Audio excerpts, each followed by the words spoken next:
Okay, so you know those first few months of pregnancy? That Yeah. can be kind of wild, right? Like every little thing makes you wonder, is this normal? Oh, totally. Especially with all the information and misinformation flying around, it's tough to know what to trust. Exactly. Yeah. So today we're going deep on three things that tend to freak people out in the first trimester. Okay, love it. We're talking crazy vomiting, more than just morning sickness. Right. Then there's spotting, always scary, Mm-hmm. and all those aches and pains that make you wonder what's going on in there. Makes sense. Those are big ones. So first up, let's talk about morning sickness. How do you know when it's like the normal kind and when it's actually a problem? Well, a little nausea, that's pretty typical, right? Yeah. But if you're talking can't keep anything down, can't stand up kind of nausea, that's different. Oh, wow. Okay, so that's like red flag territory. Yeah, we call that hyperemesis gravidarum, and it can be risky. Risky how? It can actually be dangerous for both you and the baby. Dehydration, not getting enough nutrients, it's serious stuff. So what's going on in the body that makes it so extreme? It's not just hormones being crazy, although they play a part. Okay. It's more like your whole system is in overdrive. Hormones, metabolism, even your immune system. It's like your body's trying to protect the baby, but sometimes it goes a bit overboard. So it's not just in my head, it's like a full body thing. Exactly. Okay, but when should I actually call the doctor? Good rule of thumb, if you can't keep anything down for more than 12 hours, or if you feel faint when you stand up, call the doctor. Got it. And what can they actually do? They can prescribe anti-nausea meds that are safe during pregnancy. All right. They can help you figure out if certain foods are making things worse. And they can give you IV fluids if you're dehydrated. So there's help out there. That's good to know. Yeah. Now, let's talk about bleeding, especially in early pregnancy. Is it always a bad sign? Not always. Some light spotting, especially in the first 12 weeks, can be pretty normal. Yeah, it could be implantation, hormonal changes, or even just a sensitive cervix. So how do you know when it's normal and when it's like a real problem? Think of it this way.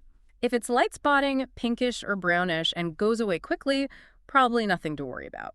But if it's heavy bleeding, bright red, or you have cramps or pain, that's when you need to call your doctor right away. So even a little spotting, it's worth mentioning. Absolutely. Better safe than sorry, right? Yeah, Your doctor can check things out and put your mind at ease. makes sense. Okay, moving on to abdominal pain. Is there any part of your body that doesn't ache during pregnancy? Right. It can feel like everything's changing, It does. but some cramping or pulling, especially as your uterus stretches, that's normal. So that's just my body making room. Exactly. Think of it like making room for the VIP. I like that. But if the pain is sharp, stabbing, comes on suddenly, or doesn't go away, that's a red flag. And if it's with other symptoms like fever, chills, nausea, bleeding, or painful urination, then you definitely need to get checked out. So what could be causing that kind of pain? It could be something simple, like gas or constipation, which are super common.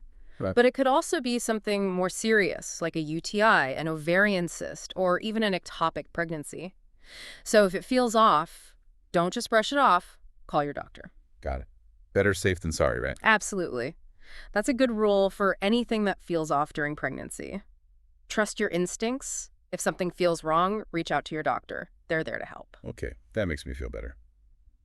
So we've covered those three biggies, but what about like the overall picture? Well, there's a lot more to talk about when it comes to staying healthy and feeling your best during those first few months. Okay, so we're going to dive deeper into all of that. Exactly. We're going to talk about everything from prenatal care to nutrition to managing stress and all the things you can do to take care of yourself and that little one growing inside you. I'm so glad we're doing this. Mhm. Because honestly, information is power, right?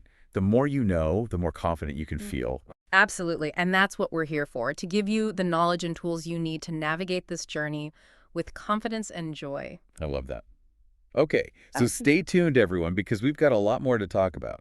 It's going to be good. You know, it's funny. We often just brush things off. Yeah. Like, oh, it's probably nothing. But when it comes to your health, especially when you're pregnant, it's always better to be safe. Totally agree. You have to advocate for yourself, speak up if something feels off. Exactly. And speaking of advocating for yourself, let's talk about prenatal care. Everyone knows it's important, but maybe not everyone really gets why. Yeah, especially in the first trimester. What are we actually getting out of those appointments? It's like a partnership. You and your doctor working together. Those early visits are crucial for establishing a baseline, tracking how things are going, catching potential issues early. So it's about being proactive, Not waiting for something to go wrong. Exactly. What about if you've already had a baby? Do you still need the same level of care? That's a good question, and it's a common misconception. Even if you've had a totally smooth pregnancy before, every pregnancy is different. Your body, your hormones, everything can change. So treat each pregnancy as a new experience. Exactly. Start with good prenatal care. Okay, so what actually happens during those visits? Well, they check your blood pressure, weight, urine, do a physical exam to make sure everything's progressing as it should. They might also order some blood tests. And it's a good time to ask all those questions, right? Absolutely. Think of it as your pregnancy download session. Write down any questions beforehand so you don't forget anything. Don't be afraid to get into the details. Okay, so doctor visits are covered, but what about at home? What can we do to stay healthy besides, not throwing up constantly? Rest is huge. And I don't just mean a good night's sleep. Ah, I mean giving yourself permission to rest throughout the day. Take naps, put your feet up, delegate tasks if you can. Your body's working hard. permission to nap. I love it. But what about food? Yeah. It's hard enough to eat when you're nauseous? Even if it's just a few bites at a time, make them count. Focus on nutrient-rich foods like fruits, veggies, whole grains, lean protein, and stay hydrated. Quality over quantity. Got it. What about prenatal vitamins? Are they necessary? They are, especially in the first trimester when your baby is developing so rapidly. They fill in any gaps in your diet, make sure you're getting all the essential vitamins and minerals. Okay, but there are so many different kinds. How do you choose? Talk to your doctor. They can recommend one that's right for you based on your needs. Makes sense. Now let's talk about things we shouldn't be doing. Everyone knows alcohol and drugs are off limits, but are there other things we might not realize are harmful? Absolutely. Certain medications, even over-the-counter ones, can be risky. Always check with your doctor before taking anything, even herbal supplements or vitamins that aren't specifically prenatal. Wow, I never thought about that. Yeah. It's easy to forget that even seemingly harmless things can have an impact. It's true, and it's not just about what you put in your body, but also your activities. High-impact sports, contact sports, anything with the risk of falling, best avoided during pregnancy. So no roller coasters for a while. Probably not the best idea. But what about exercise? Is it safe to work out? Moderate exercise can be really beneficial even in the first trimester. It can help with back pain, mood, energy levels, even sleep. Wait, exercise can give you more energy? I know, it seems counterintuitive. But when you exercise, you increase blood flow and oxygen, which can actually make you feel more energized. Okay, I'm convinced. What kind of exercise is safe? Walking is great, swimming, prenatal yoga, low-impact aerobics. Listen to your body, avoid anything too strenuous, and always check with your doctor before starting anything new. Good advice. So we've got rest, nutrition, exercise, prenatal vitamins. Anything else? Managing stress is a big one. Okay. Pregnancy hormones can really amplify any existing stress or anxiety. Easier said than done, right? Yep. What are some practical ways to de-stress? Prenatal yoga or meditation can be helpful.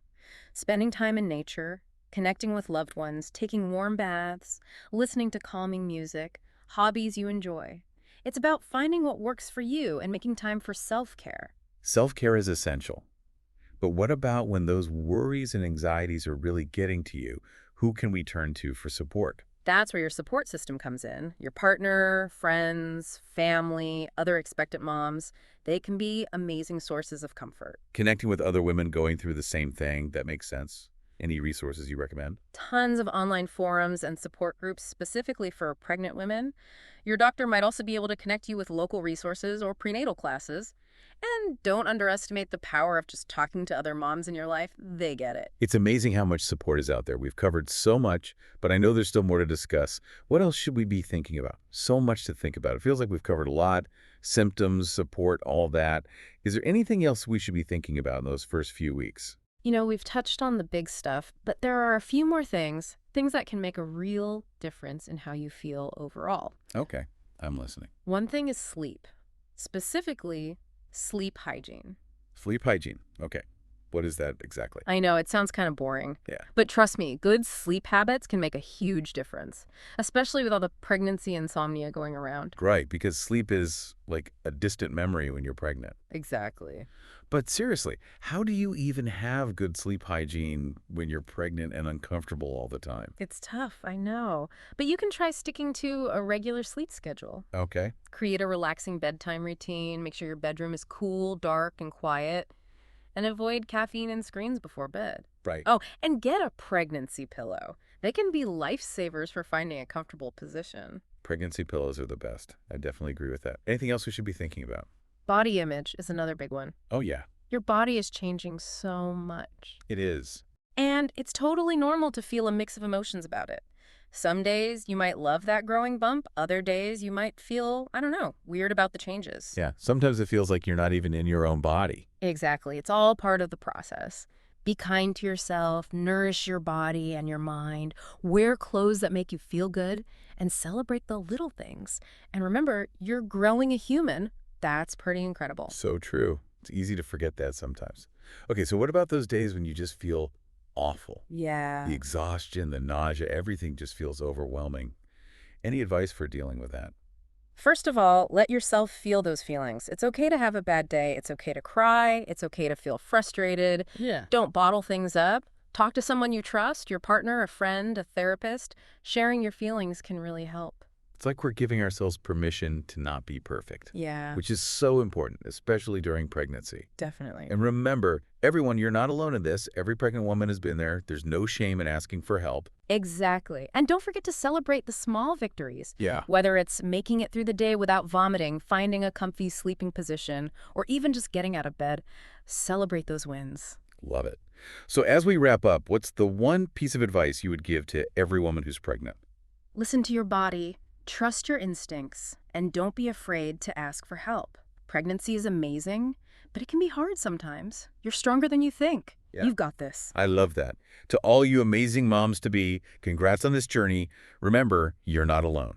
And don't forget to subscribe to The Deep Dive for more conversations like this. Thanks for joining us, everyone. And until next time, happy pregnancy.